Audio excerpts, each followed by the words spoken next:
O que cientistas e engenheiros atuais encontraram sobre a Arca de Noé vai virar de cabeça para baixo tudo o que você acreditava sobre essa história tão antiga. As descobertas são tão surpreendentes que colocam em xeque o que entendemos sobre a tecnologia dos povos do passado. Hoje, você vai entender como eles conseguiam lidar com montanhas de dejetos por dia. Usavam sistemas de água sem nenhuma bomba elétrica e ainda mais segredos escondidos por séculos. A Arca de Noé, vista como uma das maiores proezas da engenharia naval antiga. No livro de Gênesis 6,15, a Bíblia descreve as medidas que teriam sido passadas diretamente por Deus. 300 côvados de comprimento, 50 de largura e 30 de altura. Convertendo isso para o sistema métrico de hoje, essas proporções revelam algo impressionante que vai além de um simples barco.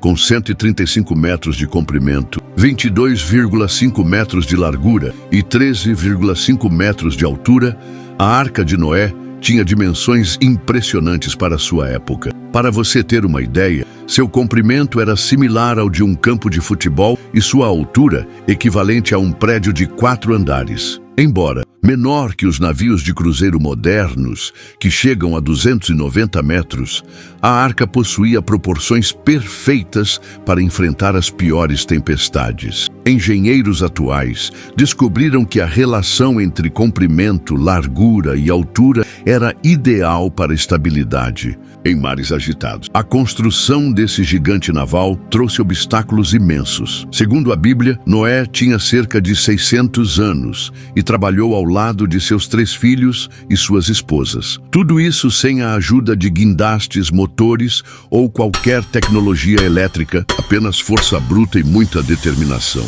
A madeira usada, chamada gofer, ainda é um mistério. Alguns estudiosos acreditam que fosse cipreste, cedro ou uma espécie de árvore hoje extinta. Essa escolha mostra que Noé conhecia as propriedades de resistência da madeira contra o apodrecimento marinho. Outro detalhe curioso: a construção foi realizada longe de grandes rios ou mares, o que parecia uma loucura para quem assistia. Essa decisão reforça que o projeto era movido pela fé, seguindo apenas as instruções recebidas de Deus. Estudos recentes comprovam que a proporção 6,1 entre comprimento e largura da arca é ideal para a estabilidade em águas revoltas. Isso revela que, de alguma forma, havia um entendimento avançado de princípios de engenharia naval, mesmo na antiguidade. Dentro da arca, a estrutura provavelmente contava com vigas cruzadas e alinhadas, criando divisões que reforçavam toda a embarcação contra as forças do mar.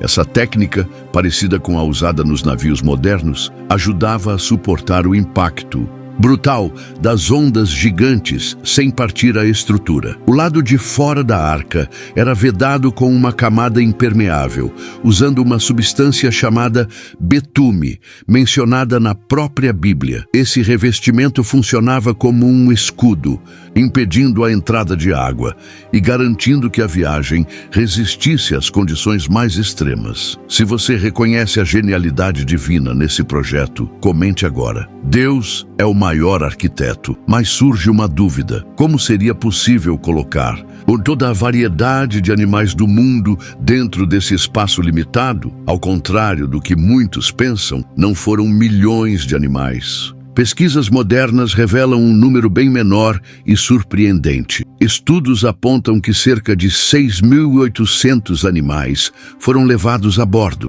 uma quantidade bem mais plausível do que imaginávamos. Isso se baseia na diferença entre tipos bíblicos e as espécies que conhecemos hoje. O termo min, no hebraico, significa grupos originais. Por exemplo, o tipo canídeo seria o ancestral de todos os lobos, cães, raposas e coiotes, sem precisar levar cada variação separada. Análises indicam cerca de 1.000 tipos básicos de animais terrestres e aéreos que precisavam ser salvos naquele momento. Levando um casal de cada tipo, teríamos 2.800 indivíduos, mas o número sobe para 6.800 por conta dos 7 pares dos animais limpos. Esse cálculo resolve o quebra-cabeça. Peixes e plantas não precisavam ser embarcados, pois sobreviveriam ao dilúvio. As mais de 400 mil espécies de besouros que conhecemos hoje, por exemplo, vieram de poucos tipos preservados dentro da arca.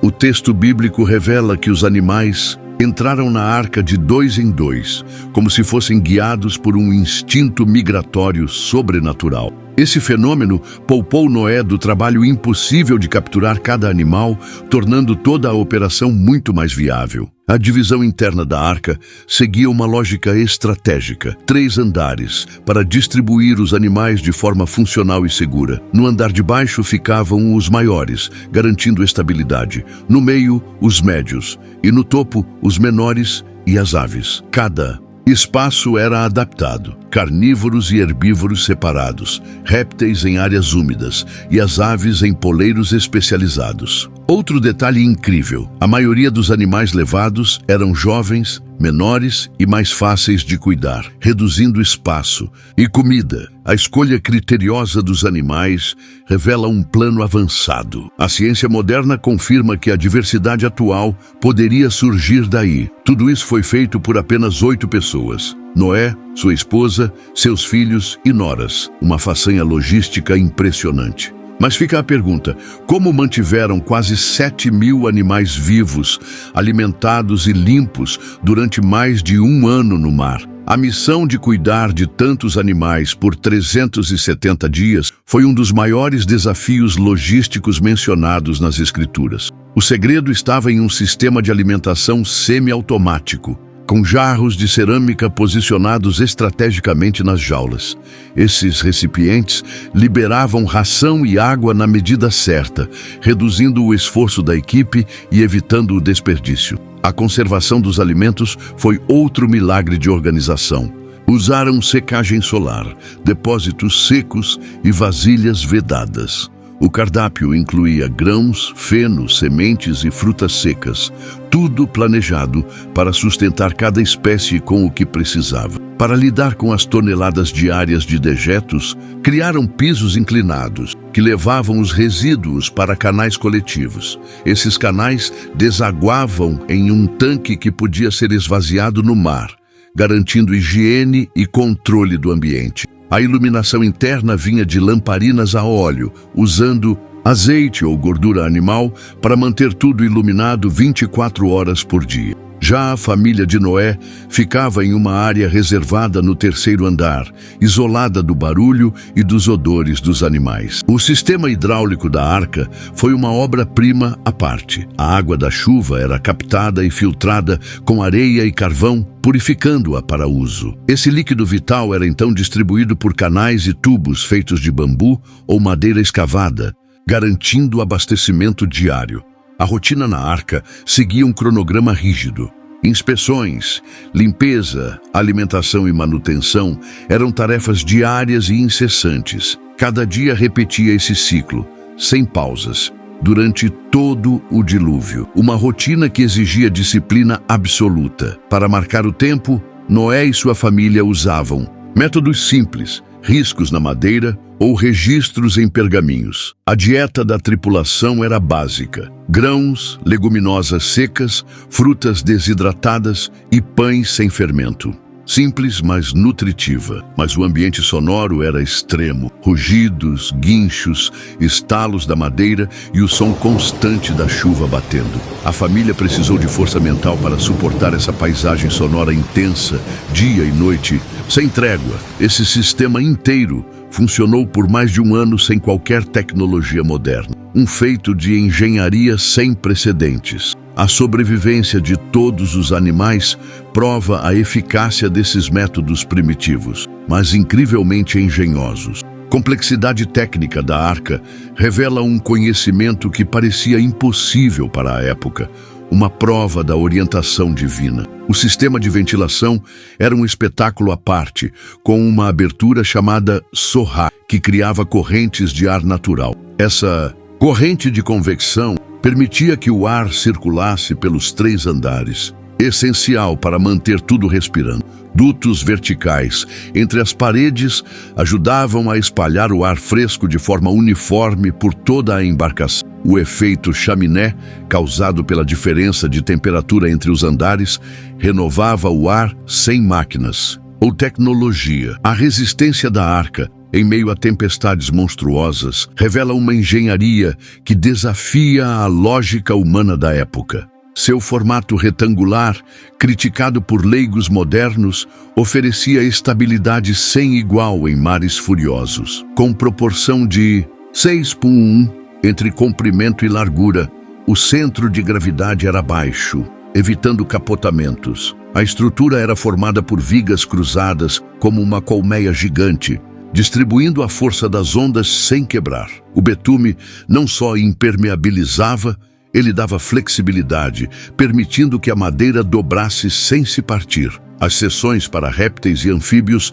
tinham microclimas controlados, mantendo umidade e calor ideais. Reservatórios posicionados com precisão criavam zonas de umidade para os que precisavam e secura para outros. Mas o maior desafio era o som ensurdecedor. Animais, madeira rangendo, ondas e chuva constante, com ruídos acima de 85 decibéis. A saúde mental da família de Noé foi testada até o limite. Para sobreviver, eles criaram rotinas rígidas, com turnos de descanso e áreas isoladas acusticamente. Durante os 40 dias de chuva intensa, a arca enfrentou trovões e mares violentos num terror sem trégua.